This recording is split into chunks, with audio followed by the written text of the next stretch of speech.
Shields up, Iron Breakers. Rurkan here, coming at you with another edition of the Cons Cast. In today's episode, we're going to be doing another daily recap of everything that was talked about at E3 yesterday. I'm going to be going through these games as fast as possible, not really going to be giving you a whole lot of detail about each individual game. The purpose of this is to inform you of the games that were discussed so that you can go on to do your own research. I'll also try to give you as many release dates as I could find for all of these titles. In case you are wondering, the shows that took place yesterday were the PC Gaming Show, the Ubisoft press conference, and the Square Enix press conference. We're going to be going by order, and we'll start with the PC Gaming Show. It is not going to be exactly in the order they were revealed because I'm just looking at the PC Gamer channel right now that has all of the trailers, and we'll be talking about the games in the order they are shown here. So one of the first games that shows up is Evil Genius 2. It is a game about you building an evil genius lair. This one's going to be coming out in 2020. Next up, we have Vampire the Masquerade Bloodlines 2. This is going to be a first-person RPG with dialogue choices and all of that kind of stuff. Those of you familiar with the Masquerade will know what this is all about. It is going to come out Q1 of 2020. Then we have Starmancer, which was described as Dwarf Fortress in Space. Actually looks really interesting. I liked what I saw of this game. I want to see more. It's going to be coming out later this year. Next up, we have Chivalry 2, which is going to be coming out in 2020. I think most people know about Chivalry 2. This is very much a first-person melee combat game. Then we have Mosaic, which is this dystopian future-looking game with an interesting art style, and it just shows a character playing some kind of like a mobile game, and apparently that mobile game is available right now for actual mobile phones, so you can download it. Check that out if you're curious. The game is going to be coming, when exactly? Let me check my list here. It's going to be coming later this year if you are curious about that. Next, we have Midnight Ghost Hunt, which is a game about hunting ghosts. Some players will play as ghosts, other players will play as ghost hunters. It is very much a versus game. So, there's that. This game is going to be coming out in alpha this summer. I'm not sure if that's probably not the release date, but there's going to be an alpha this summer if you are interested in it. Unexplored 2 actually looked very interesting art style. It is a game about exploration. It showed interesting bits of combat throughout the bit of trailer that we did see. I thought it looked really good. It's going to be coming out in 2020. Next up, we have Conan Chop Chop, which appears to be a 2D hack and slash game with like 4-player co-op. That's going to be coming out September the 3rd. We have Last Oasis. This appears to be some kind of like survival game where you're going to be harvesting resources and then building these walking machines so that you can wage war against other players. It looked somewhat interesting, but it's not really my kind of game. This will be releasing September 3rd. Next up, we have Zombie Army 4, which is a shooter, probably like horde mode type gameplay.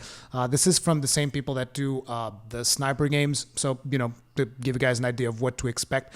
Looks interesting. Whether or not you like these kinds of games is going to be up to you. This is going to be coming out on 2020. Next, we had Griftlands, which was a game that actually looked very interesting where you have these cards that you play, but it's not like really a proper card game. It's just the cards kind of like represent the actions of your character, and your character can basically negotiate with all the different characters that you encounter. You can recruit different characters to perform different roles. It looked like very interesting. This is from Clay Entertainment. And this is going to be coming out in alpha July 11th, so not actual release, just alpha. That's the only date we have right now. Next up, we have Remnant from the Ashes. This is a game that I'm very interested in. This is almost like a lot of people describe it as a Bloodborne third-person. If Bloodborne was a third-person shooter, game is coming out on August 20th, and one of the things that has me the most interested about this game is that it seems like, like a multiplayer game, but it almost looks like a free-to-play game, but it's not, I think. I think you can actually just buy it for, one-time price. So that's one of the things that has me very interested because they're not really going to want to nickel and dime you. So Remnant is definitely something I'm keeping my eyes on. Then we have Planet Zoo, which for those of you that know about Frontier Developments, you'll know about Planet Coaster and Jurassic, I don't know what this is called, Jurassic Evolution, Jurassic World, whatever, the Jurassic Park game that they have. And they're doing another one, which is basically where you're going to build out a zoo, if that is something that you are interested in. This game is going to be coming out in November 5th. Sorry if it takes me a little bit. I'm looking at all the dates on a separate monitor. Then we have Song of Conquest, which appears to be a game inspired by Heroes of Might and Magic 2. I liked the art style that they were going for. It's got pixel art style. Whether or not you're going to like it, it's going to vary from person to person. That is currently in alpha, and it is going to be releasing in late 2020. You can actually sign up for for the closed alpha right now on their website if you're curious. Then they showed us Shenmue 3, and I thought that the footage actually didn't look that great, particularly some of the animations that I've seen, but I don't have nostalgia for Shenmue, so that could be just me. If you have nostalgia for Shenmue, let me know if you think that this actually looks good. Unfortunately, I believe this is also when they announced that the game is going to be exclusive to the Epic Store. At least I think that there was some drama around that. Again, I didn't look into this too deeply, but the game is going to be coming out in November 19th, but if you are playing on the PC, most likely you will have to get it from the Epic Store, from what I've heard yesterday. So, do your own research on that. I'm just really quickly going through this. Then we have Vermintide 2 Versus, which is a new mode that is going to be coming to Vermintide 2. It is, you can sign up for beta right now for that mode to check it out. Per Aspera appears to be a game about colonizing Mars. Looked interesting, even though it's not really my kind of game. That's going to be coming out in 2020. Auto Chess, I couldn't really find out a whole lot about this. I know that this is like some kind of a mode for Dota, a mod for Dota or something along those lines, but maybe this is like a standalone version or whatever. It's going to be coming out to PC. I couldn't find a release date. I couldn't find any information whatsoever about this game. Then again, I didn't look all that deeply, so maybe that's on me. Following that, we have Volferis, which looks like a retro type looking game. One of the things that annoyed me a little bit is that how much the camera shook during the thing, but I really did like the soundtrack and stuff that showed. This is very much a retro, old school looking game, and they're not afraid to show it, and this is going to be coming out. There's a demo up right now on Steam, and it will be coming out later this year. Then they showed us Maneater trailer, where basically you're going to be playing as a shark, and your nemesis is going to be this dude right here who plays air guitar. And that, the only date they gave us is coming soon. There's going to be some new stuff coming to Warframe. I think that this was what they initially called Railjack a while back. I did a report on that a while back, but basically they're going to be revealing more information about this July 6th during TennoCon. So if you really want to know more, that's probably when you're going to want to tune in. They showed us some Terraria Journey's End, which is apparently a DLC that's coming to Terraria later this year. They showed us this game called Telling Lies, which is a game about you watching videos from different characters and figuring out a mystery about something that happened. The game is going to be coming soon. That's all they really told us. Then they showed us this Chris Tales game, which appears to be like a type of game that is trying to replicate the JRPG formula with a very interesting art style. I would advise you guys to check this one out. It looks very interesting. The only thing they told us about this is that it is coming in 2020. Then they showed us Genesis Noir, which was this very unique looking game. I personally wasn't that into it. The art style just didn't capture me, but it is extremely unique looking, and it is going to be coming out. There is no release date, actually, sorry. We don't have a release date for it. They're still working on it. And finally, they showed us El Hijo, which looked to be some kind of like a stealth type game where you play as this kid and you try to stealth your way through the world, and eventually you get a slingshot. And this game is also does not have a release date as of yet. And that was pretty much all of the things that were shown at the PC Gaming Show, I think. Anyway, moving right along, in between the PC Gaming Show and the Ubisoft press conference, I believe that these two release dates were announced, which was for The Surge 2. There was a new trailer shown, and they said it is going to be available September 24th. So if you like The Surge, that is when this game is going to be available. They also announced the release date for Code Vein, which is going to be coming on the 27th of September.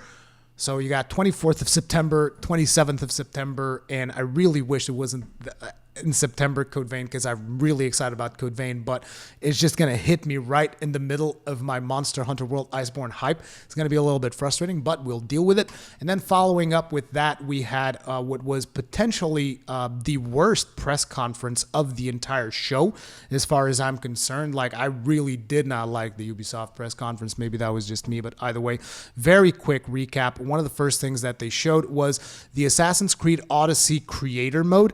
So they're going to allow you to create stories for Assassin's Creed Odyssey, which could be interesting if you like Assassin's Creed Odyssey, because you're going to be getting a lot of free content created by the community. At least I would expect. It could also be interesting for like video content creators to like create interesting stories within the Assassin's Creed Odyssey engine. But it is going to be something that will kind of transform Assassin's Creed Odyssey almost in like Little Big Planet 1, where you got a lot of community developed quests and stuff like that. So that could be interesting. Then there was something announced for Trials Rising. This was actually not in the show itself. It's on the Ubisoft channel. So these were all things that were not in the show itself, because I watched the show. I didn't see anything about Trials Rising, but probably some DLC. You get some DLC for Steep as well, a spectator mode for For Honor. Then they showed us Watch Dogs Legion. That is going to be coming out March 6th. Watch Dogs Legion looked interesting. It has like some kind of a mechanic where you basically can play as any character that is out in the world. You'd have to watch the trailer to really understand what I'm talking about. But Watch Dogs Legion might have been one of the best parts of the Ubisoft press conference. But, Watch Dogs Legion, that's going to be a thing March 6th. At some point in this press conference, they showed a TV show that they were working on, which was really weird. And I know that the video was in their channel earlier. I'm pretty sure that video got downvoted into oblivion, and as such, they just removed the video from their channel. But there's a TV show coming up it's about video game development or something along those lines. I don't know. It didn't seem particularly appealing. And also, while we're talking about Ubisoft being a little bit shady with removing videos off of YouTube and whatnot, they copyright struck Wood from Beat 'em Ups. And apparently he wasn't able to finish live streaming E3 because Ubisoft copyright struck him because he didn't like this particular press conference, which I think is a really scummy thing to do. And Ubisoft should really look into it and be like, oh, what do we do now? We silence the creator? That's probably a bad idea. And you're going to get other creators like me really not appreciating the shit that you did. Anyway, getting back onto the recap, they announced a new operative for Rainbow Six Siege, which looked like one of the Kingsmen. They called the video Clutch Royale. I don't know that much about Rainbow Six Siege, but, there's a new operator there if you guys are excited about that. They announced new characters for Brawlhalla in the form of the Storytime characters. They announced a release date. I don't know if they announced a release date or if it was already known for Ghost Recon Breakpoint, but that is going to be coming out in the 4th of October. They also announced a content creator program, which is the Delta company, where apparently you will be able to sign up to create content for Ghost Recon Breakpoint. This is for YouTubers, streamers, cosplayers, fanfic, any type of content that you would ever create, like fan art, anything. You can sign up to the Delta company program for Ghost Recon, and Ubisoft will work with you to promote your content, stuff like that. They showed Just Dance, which is not really my kind of thing. It is going to be releasing on November 5th if you are into Just Dance. They showed something new for For Honor, which is the Shadows of Hitakiri. Shadows of Hitakiri is going to be available throughout the 10th, from the 10th to the 27th of June, which are going to be like specific game modes and stuff like that. They announced a new game called Rainbow Six Quarantine. This is going to be a 3-player tactical co-op game, and it is going to be coming out early 2020. They showed some more Division 2 stuff, some of the stuff from their roadmap. Division 2, there is also going to be having a free trial later this week. So if you have friends that you want them to try out the Division 2, it is going to be free closer to the weekend, and anybody can play it to check it out. They announced a subscription service called Uplay Plus, where essentially you will be able to subscribe. It costs like $15 a month, I believe, and you're going to be getting a whole bunch of games from Ubisoft that you can play. This is going to work very much like the Xbox Game Pass, as well as EA Origin Access Premier. Actually, it's more closely like EA Origin Access Premier, except it's going to work on Uplay. So, if you're a big fan of Ubisoft games, stuff like that, they're going to have over 100 games that you will be able to sign up to. I don't remember. Oh, it actually says here it's going to start on the 3rd of September 2019. As a matter of fact, they said something like if you sign up now, they'll give you the first month for free or something along those lines. Again, not a big fan of these types of services, but whatever. As a matter of fact, it actually made me not like the Xbox Game Pass because I was like, damn, everybody's trying to do this shit now. I'm done with it. Then they announced this game, Roller Champions, which, as far as I'm concerned, looks very much like their take on the Rocket League type of gameplay. There's actually like a beta or an E3 demo available right now on Uplay that you can go and download this second and check it out for yourself. I played this, didn't really care all that much about it. I didn't think it was particularly fun, and I thought the game needs way more polish before you put it out to the public, but maybe that's just me. Again, they talk a whole bunch about The Division 2, and then finally, they announced a new game called Gods and Monsters, and if you look at it, it very much looks like their take on Breath of the Wild. So, yeah, that's pretty much everything that was announced during the Ubisoft press conference. Oh, no, they also announced a new mobile game, which was called Elite Squad, and in my opinion, it looked terrible. And they announced that this Uplay Plus service is going to be available on Google Stadia. In regards to the release date for Gods and Monsters, sorry, I'm a little bit all over the place. It will be releasing on the 25th of February. So if you want to look into it, if you liked Breath of the Wild, you might enjoy this game as well. Anyway, moving onwards to what so far has been the best, hands down, press conference of the show, we get to the Square Enix press conference, and the first thing that they've shown was a lot of stuff for Final Fantasy VII Remake. It looks friggin' amazing. The gameplay looks amazing. I thought it looked really good. I can't get too much in depth with it because I never really played Final Fantasy VII, so I don't know all that much about the game personally. But what I can tell you is that I'm definitely going to be playing the remake for sure because it just looks amazing and it seems like the gameplay is going to be amazing too. They described the gameplay, by the way. So they actually explained to you how the gameplay is going to work, how the combat system is going to work. So that is a video that you might want to look into if you are excited about Final Fantasy VII Remake.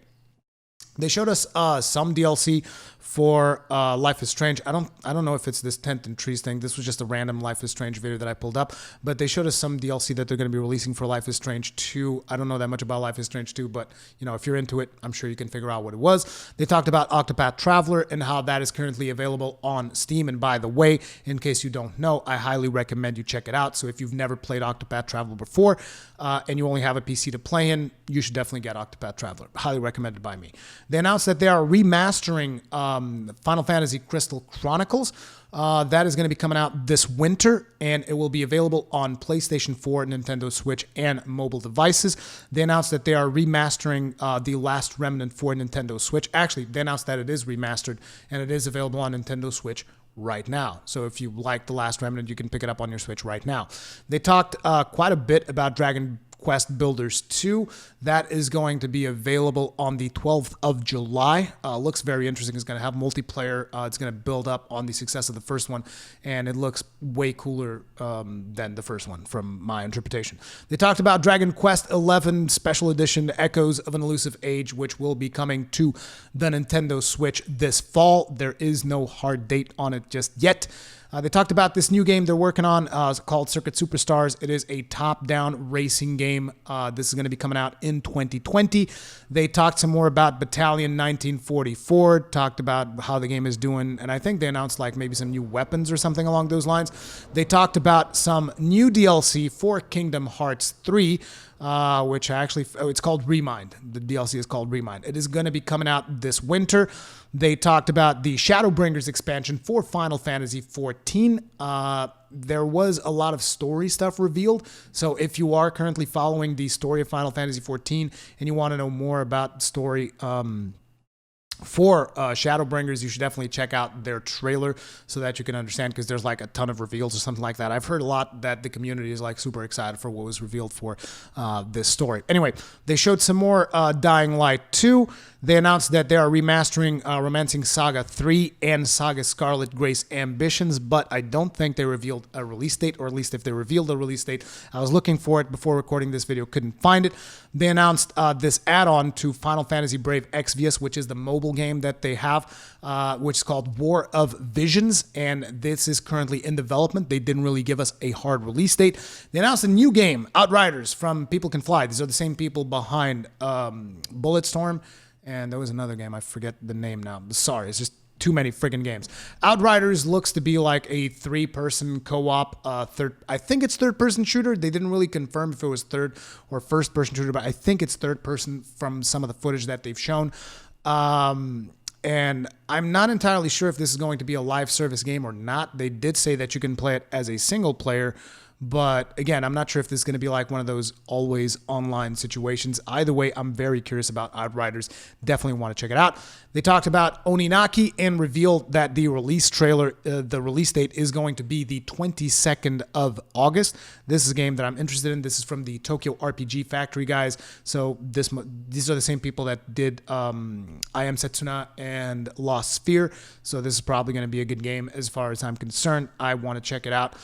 They announced that they were remastering Final Fantasy VIII. And I was extremely disappointed to see that in the remastered version, it's still on a 4:3 aspect ratio. And I was like, you can't even friggin' widescreen this? It's like, it was a little bit disappointing for me because like Final Fantasy VIII is the one that I personally have nostalgia for. It's not 7 because Final Fantasy VIII was the first Final Fantasy game that I played. And, you know, I wanted to see it receive the same treatment as the Final Fantasy VII remake. But at the same time, I understand Final Fantasy VII is the one that fans really care about.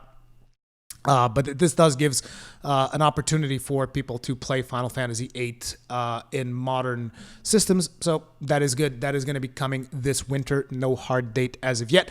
And finally, they wrapped it up with a massive game, which is called Marvel's Avengers. And the gameplay footage that they've shown, which was a lot of cinematic stuff, but it looks really good. The engine looks really good.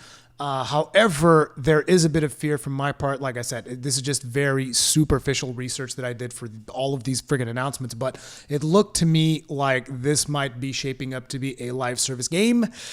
They did say you can play it as a single player if you want to, but they want you to be playing it co-op with your friends. It's like, I love co-op games. I just like when co-op is optional so that I can choose to either play co-op or play single player so that I don't have to be always online. But, you know, either way, I'm probably going to be checking this thing out once it comes out because it just looks friggin' amazing as far as I'm concerned. And I would advise you guys to check out that game. So anyway, I was definitely happy to stay up for Square Enix because it was pretty much one of the things that salvaged yesterday because like Ubisoft, what the fuck was that? Anyway, thank you all very much for watching this video. If you enjoyed it, if it helped you out in any way with the recap, hit the like button. If you guys are new here, if you like my content, subscribe, hit the bell notification icon, stay strong, and may your shields never break.